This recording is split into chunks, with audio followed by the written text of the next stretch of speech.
and welcome back to my channel. Today is another sit down video. It's actually a video that I have been planning to do for so long and I've just put it off because it's honestly really emotional for me to talk about postpartum and all of that stuff. But today I decided, you know what, we're getting into it.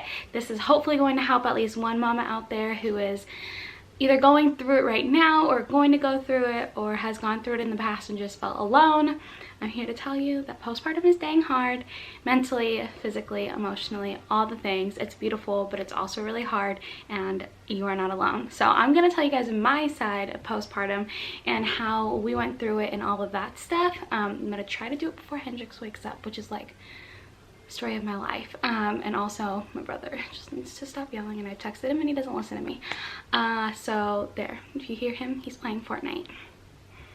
It's fun. Okay, so I'm just gonna get right on into it. Disclaimer, this is only my experience. Everyone's experience is going to be different and some could be easy and some could be hard. I will say right now that looking back, it was one of the hardest things I've ever gone through.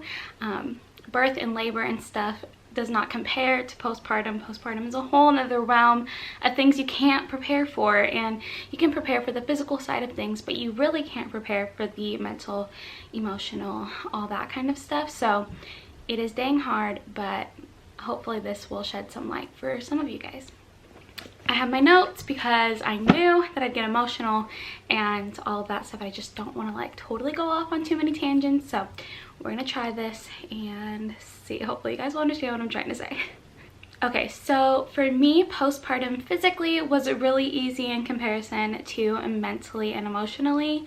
I feel like my body did really well on the epidural. I've actually had an epidural. That will be my third time having one. I had 2 surgeries a few years back to have my colon removed, and so I feel like that really helped prepare me for the physical side of recovery. The recoveries from the surgeries were really intense and really hard, so I feel like it kind of just prepped me for the physical postpartum side. But mentally and emotionally is where things were dang hard for me. I really truly felt like it was one of the darkest times of my life, which is, I hate saying that because I feel like people get the wrong idea. Like, Taylor, you brought a baby into the world. How is it dark and scary and lonely? It just is. I can't explain it mentally. It's just, of course you're happy, you're in love with this baby, you have what you've always wanted, and then bam, this, all the hormones and all the things, and it's just so hard. And I kind of knew what to expect in terms of like depression. I've struggled with anxiety and depression my whole entire life, and so for the most part I've expected to struggle, and my high-risk doctor even told me, like, you should probably be prepared for some of the mental and emotional sides of postpartum. You were at high risk for depression in that sense, and so I kind of knew that it was coming. I just didn't know to what capacity, and y'all, it hit me like a freaking freight train, and it was really, really rough. But I will say, having people to go through postpartum with, both physically helping you clean the house, make food and all that kind of stuff, that's really important, but having people you feel comfortable coming to and talking to about the mental and scary sides of things when it comes to postpartum is just as important, if not more. There will always be people there to make food. You can go to a restaurant and they will make you food, but someone you can go and talk to and sit down with and say, hey, I'm really not feeling great. Like, my mental health is not great. Help me, please. Can I talk to you? Can I just let it all out on you? And them just saying, yes, I'm here. I got you. What do you need? What can I do? What can I pray for? How can I help? That is so important. It's honestly more important than someone coming to cook you food or hold your baby while you shower. James and I both had really bad postpartum mental health, and I didn't know, he didn't either, that men can have issues with depression after the baby's born. It's called paternal depression, and honestly I had never heard about it ever.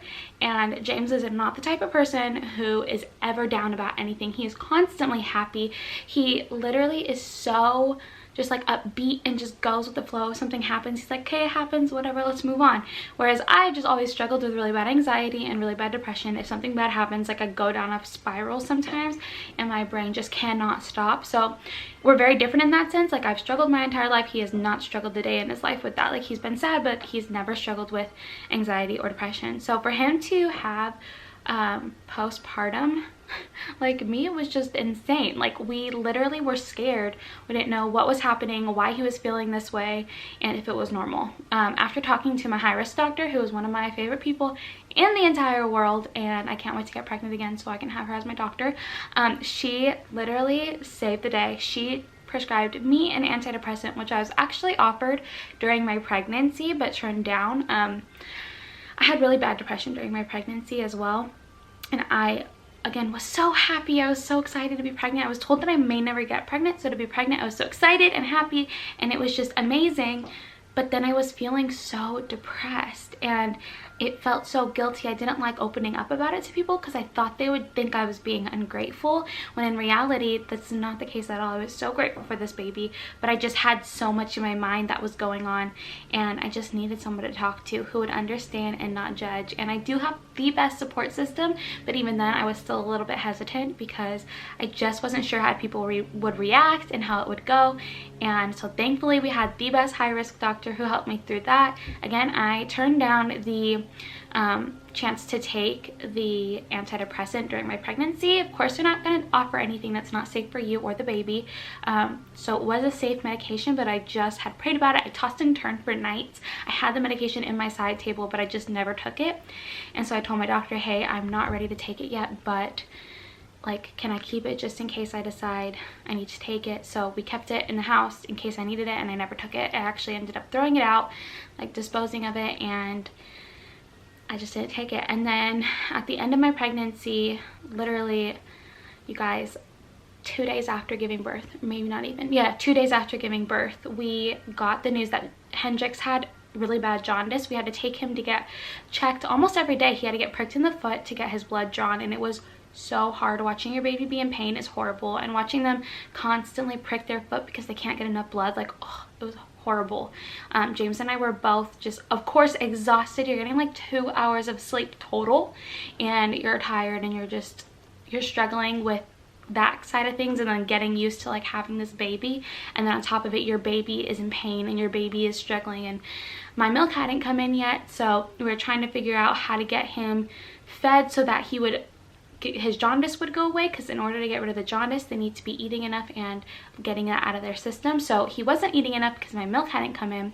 So 2 days after he was born, we went to the newborn center and they gave him a bottle of formula, or they had James do it, while they hooked me up to a pump.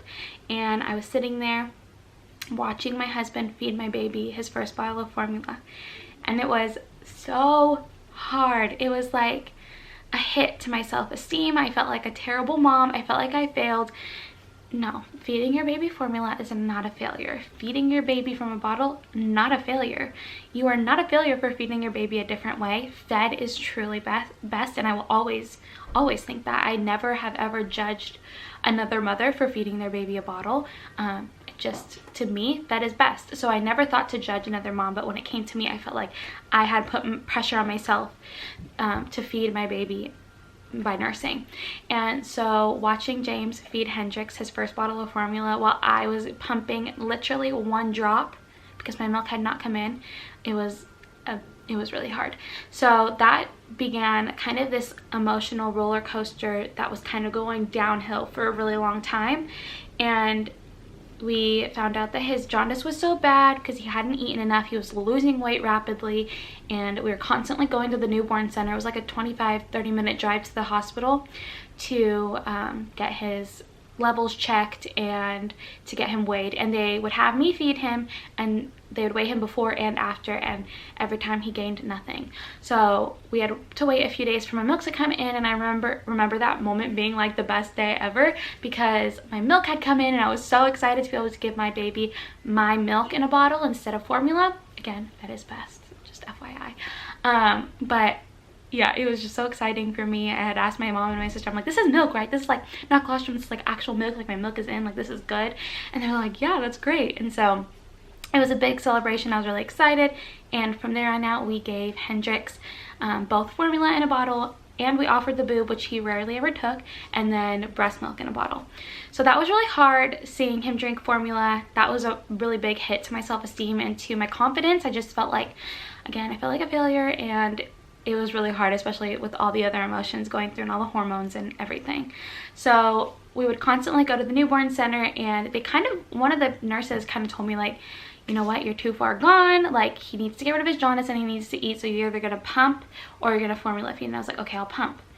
And then she's like, okay, 8 to 10 times for 15 minutes, pump every day, in the middle of the night, pump. And I was like, lovely. So they gave me a medical grade pump to borrow from the hospital, and it was amazing. It's a great pump, I still have it, and that's what I did. I pumped a billion times, and it was horrible. I hated it. I hated pumping, and the only reason I did it is because I wanted to have him have breast milk for as long as he could, you know. But we still supplemented with formula from time to time because my supply couldn't keep up. I was literally pumping so much and drinking all the water and eating oatmeal and lactation cookies and Gatorade and Body Armor. Literally everything the internet said to do to increase your supply, I was doing. I was powder pumping.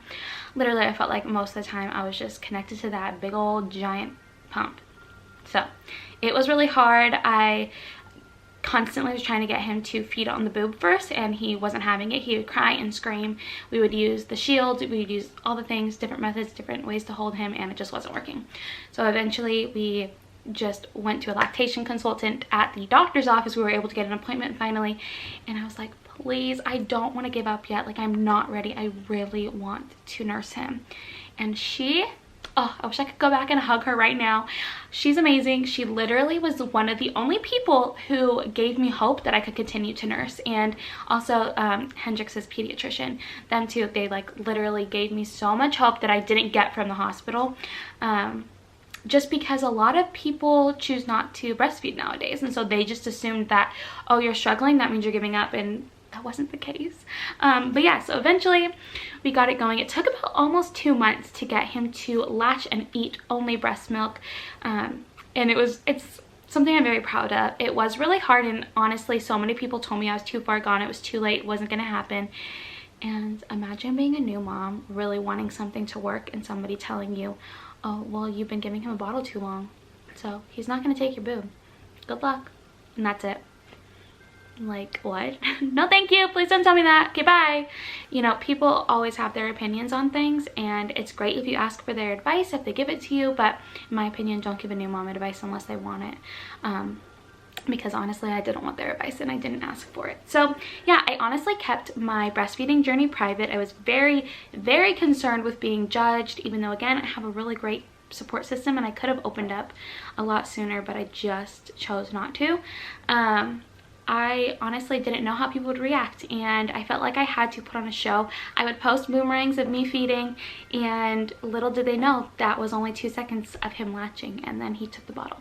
So people didn't really know my struggle, and people assumed I was nursing. A lot of people assume as a new mom you're nursing, and they're like, oh, you're the one up in the middle of the night with the baby feeding.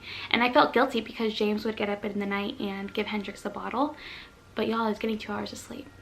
I needed sleep. James needed sleep. It was just a struggle.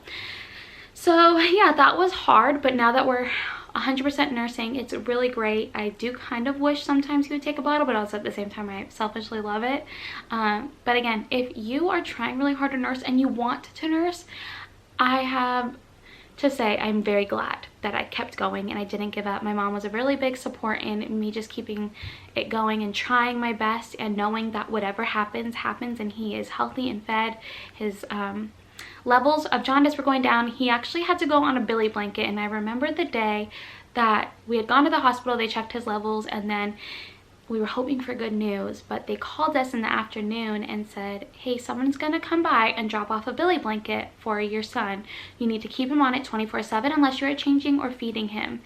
And I remember breaking down in my front yard, bawling my eyes out, feeling like the worst mom ever and a failure. And my poor baby, we had people over holding the baby, so I wasn't even able to like hold him and hug him and love on him like I wanted to because he was inside. So I just sat on the ground outside and I just bawled my eyes out.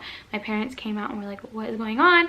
And James eventually came out, and it was just so hard. I didn't want anyone to see me in the house. I wanted to just run upstairs.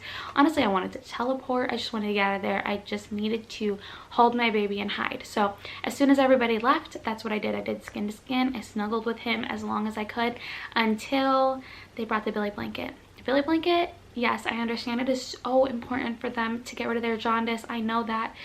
But it was so hard, you guys, seeing him on that Billy blanket. It sucked. It really sucked.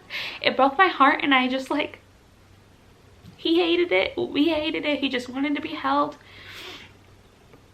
It was a dang struggle. Okay, hold on. Let me collect myself. As I was crying, my camera died. So hopefully it doesn't look too off, but only so much I can do about that now. Anyway, collected my thoughts. So yeah, the Billy blanket was really hard for us, and he had to use it for a couple of days, and he hated it. There was actually, we got to the point where he wouldn't sleep, so I held him for a few hours while he slept and had the Billy blanket on him, and then James would hold him with the Billy blanket. So basically we took shifts and it worked out fine now, but looking back, I just, my heart shattered. I hated it. So if you have to have a Billy blanket for your baby, God forbid, then just know it's gonna help them. It sucks, it really does, but in the end it's going to help your baby get better. And if you can, put them in the sunshine, because that's what they used to do in the olden days. Unfortunately, our baby was born in November and it was rainy and cold, so there was not really much sunshine. But hopefully there's sunshine if you have to go through that. But it does get better, and he did get better eventually. Literally every time we'd go get him pricked, we're like praying and praying and praying, please God, let his jaundice levels be going down, like let him be gaining weight. He lost like a pound right after birth, so I know it's normal, but it was really hard, especially when you're trying to breastfeed and all that. So it was just like every single time he would gain an ounce, we would like celebrate, even though they were like, oh, he should have gained more. We're like, we don't care. All right, we're moving in the right direction. We're getting there. We're getting somewhere. It's working. So eventually he had gained his weight back, and his jaundice went away, and the blanket went away. Thank the Lord. We hated that thing. We had a love-hate relationship. We loved that it helped our boy, but we hated it because he hated it. So that was a really big struggle. And during all of this, you guys, it's the holiday season. We came home on Thanksgiving, one of my favorite holidays, and James and I were both in a mental hole. Like, we were both just struggling so much. I mean, of course I knew that I was going to experience anxiety and depression. That's just something I'm so at risk for with everything going on in my life. I've always been like struggling with it, so we already knew. But y'all, James had postpartum, or they call it paternal depression, and that was the hardest thing out of all of it, was seeing my husband not himself. And yes, he gave me permission to talk about this. It was incredibly difficult seeing this little boy you love so much, and then your husband who you love so much, who is a completely different person, and they don't seem like themselves. They seem like they've completely lost who they were. And he was happy and in love with our baby, and he loved me, but he didn't love how he was feeling. So we talked to my high-risk doctor about it, and again, she's amazing, and she said, you know what, James, you guys have help at your house. What you need to do, ask them. If you feel comfortable, ask them to help you. Ask for help. They, I'm sure, don't mind, and they didn't. They would literally do anything for us. They offered to help, and we just needed to take the help. So my sister even offered at one point, and she has 2 kids, you guys. She's not like single, like living life, no responsibilities. Like, she has 2 kids and a husband. So she offered to take him from time to time. Like,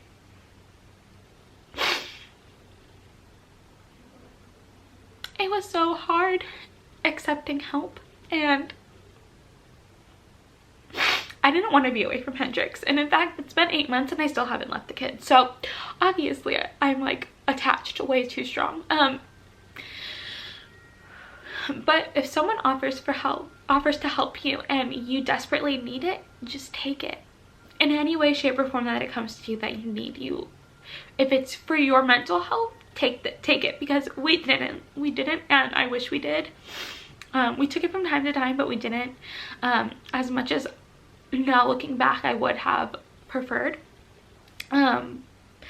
it's hard, especially mentally and emotionally. It's a big fight because, again, you're happy and in love and you've never been happier, but then you've also never been so depressed. So it's just like this really scary time of not knowing what the heck is going on in your mind, and then seeing your husband go through something like that and not even knowing that that was a thing. It was terrifying. Like, we cried so much. Like, and James is not a crier. Honestly, before we had Hendrix, I think I could count how many times I've seen him really cry, like, on one hand. So for him to struggle so much, it broke my heart, and I felt like he wasn't talking to me. And so we talked about it. At one point I was like, why are you not telling me what's going on? Like, what is happening? What did I do? And he was like, I can't. I don't want to make your mental health any worse because of mine. And I was like, no, we are in this together. We are together. Before this baby got here, we were together. And as my partner, I'm here for you, you're here for me, and we have to be in it together 1000%. He felt like telling me how he was feeling was going to make my mental health worse because I was already struggling. But no, you guys, when he started telling me what was going on and I knew what to pray for, and we just constantly prayed over everything we were struggling, it literally made things way better, and it made our relationship stronger. And it's hard.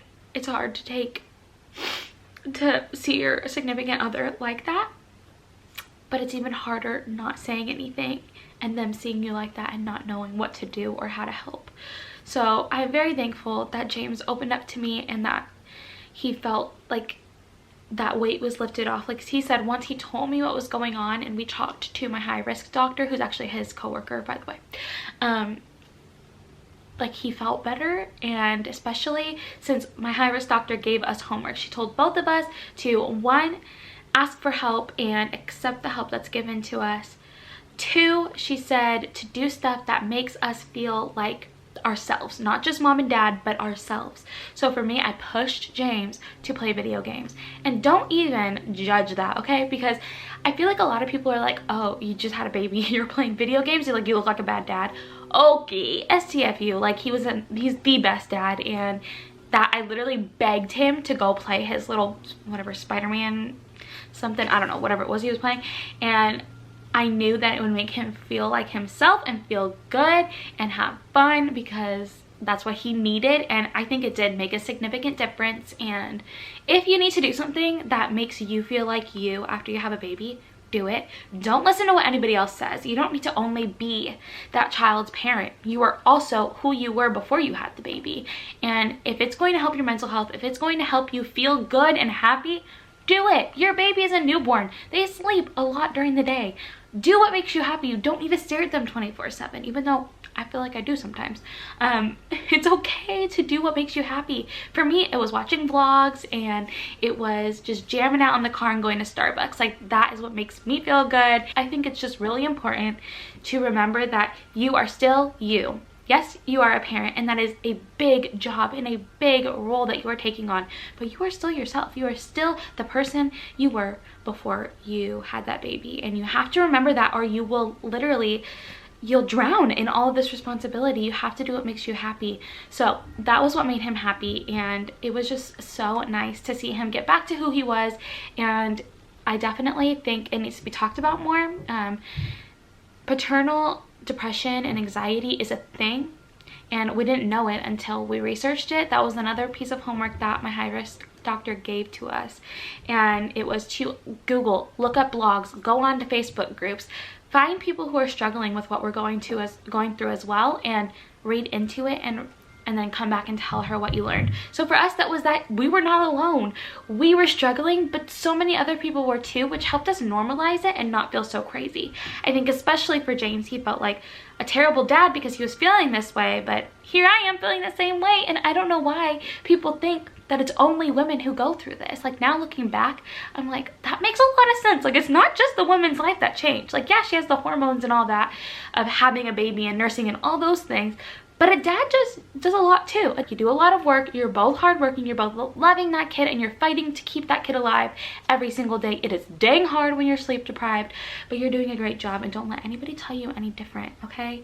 It's all about doing your best and communicating. Keep it open, keep the conversation going, and normalize the fact that both mom and dad can go through anxiety and depression.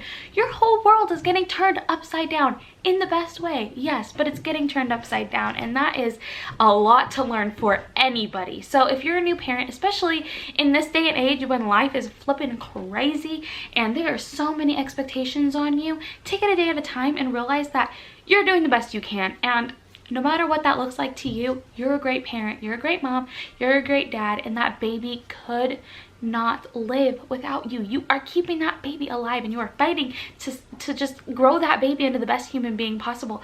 That is a hard job, you guys. Even now, like, I'm 8 months postpartum, and I'm like, holy crap, it's still hard. Postpartum is like, how many months long? Because I feel like I'm still going through the emotions, and parenting, it always is hard. It's never going to get super easy. You're just going to get more confident in your job, and I think now that Hendrix and I are on a really good roll here, I feel like I can finally say that I got through postpartum, the thick of it, and I could not thank my husband enough for being our stronghold and keeping us together. I cannot thank my family enough for supporting and loving us and loving our baby, and I'm just so thankful. I'm so thankful for our life, and postpartum was dang hard and scary, and something that I don't know if the next baby will be like that too, but it was hard, but I'm so thankful we got through it together. I honestly was at a point where I was like, is our relationship gonna make it through? And it's even stronger now than it's ever been before. So just stay as close to your partner as you can. Lean on them and let them lean on you. Lean on each other to keep each other up, because it's hard. And I think it's a really important time to just dive into the word, dive into worship, dive into praise and worship songs in the car anytime you can. Babies sleep in the car pretty well at the very young age. Hendrix doesn't really anymore, but when they're newborns, they'll sleep in a car. So if you need to get out of the house, especially if you're having a baby during COVID, you need to get out of the house, put that baby in a car, get in the car with your significant other, blast whatever music it is that you like, and just listen to it and let it just take you over and take you over for a few minutes. Praise worship really was something that we would listen to, and we would just sing, and we would cry, and we'd sing, and then we'd pull over, and we would hug and cry and pray, and it was just the craziest time of our entire lives, but something I'm so glad we got through. And if you're going through it, or you've gone through it, or you're gonna go through it, and postpartum, you don't know what to expect, you can get ready as much as you can for that baby, and you can prepare for the postpartum physical side of things, but it is really hard to prepare for the mental and emotional side of things, because you have no idea what to expect. We would have not like guessed in a million years that James would get paternal depression. I'm sorry, I keep mixing it up. We would not have guessed that ever, because he's just never been that kind of, like, he's never dealt with mental health issues, so we would not have guessed that that was a thing that he would struggle with. But here we are, he did it, he got through it, and truly 100% keep the conversation open. If you have someone you trust to talk to about it, talk to them, and if you don't, find someone. Go, guys, I cannot recommend mom groups or parent groups, whether it's on Facebook or Instagram. Like, find your group. Whether you're a mom or a dad, get those friends. I have mom friends that I could not have gotten through postpartum without. I literally, yes, I had James to talk to and I had my family, but having moms that are going through it at the same time as you or around the same time literally kept me afloat. I could not thank my mom friends enough. I literally want to buy like a bunch of houses all in the same block so we can all live together, and then like buy them cars and boats and vacations and nannies and maids. Literally, I want to buy them the world, because they're my best friends, my group, my girls, my gals. So I'm very thankful, and I have to go get Hendrix now. But I hope this video was a little bit helpful for you guys to know that postpartum really is just a wild ride, but it's something that I know you're gonna get through. You are the best parent for your baby, and I truly believe that if you just keep pushing, like, just keep doing what makes you feel like you and what's going to get you to the next day, you'll get through it. Postpartum, is hard, and the newborn stage is very fleeting. It goes by so fast. Babies don't keep, and I felt guilty feeling depressed in those moments because I just wanted to go hide in a hole, but I also wanted to bring my baby with me. So it is hard to soak in all those newborn cuddles and snuggles and also fight with your mental health. So I do think it's really important to keep the conversation open, talk to people, talk to your doctor, get the help you need. Don't feel guilty for going on any medication. I literally went on the antidepressant after I had Hendrix a few weeks after, and it saved me. It was so helpful and much needed. And I definitely think that if you have a group of people you can talk to and turn to, talk to them, turn to them, call them up. If they love you and care about you, they will be there for you no matter what. And I think it's so nice to have people to go through every walk of life with, especially if you're walking side by side with each other in the same phase, because they can be like, girl, that's normal. I've been through that. I got you. What can I pray for? How can I help you? Can I send you a coffee? Like, if you need someone to like send you a coffee, tell them, can you send me a coffee? Because I need a coffee. Like, just do whatever it is that you need to do to stay sane and to get through postpartum, because it is, in the moment, it seems like it's going to last forever. And in reality, looking back now, it went by like this. Hendrix is 8 months old. He'll be 1 before we know it. And I will look back begging to get back to that newborn phase. And it's insane. But if you ever need anyone to talk to you about postpartum, please feel free to reach out to me. I am 1000% there and available to talk to you. I do love talking about motherhood and all that kind of stuff. I think it's so important, and I'm always here if you need someone to talk to. So I hope you guys enjoyed this video. Sorry if I was blabbering. I try to stick to my notes, but honestly, once I start talking about anything in motherhood, I just keep going. So hope you guys enjoyed. Share it with anybody you think might need to hear this. I'm gonna link some articles below that are really helpful if you go through postpartum, and some things to do to help your postpartum experience to be better. But anyway, thank you guys so much for watching, and I'll see you in my next video.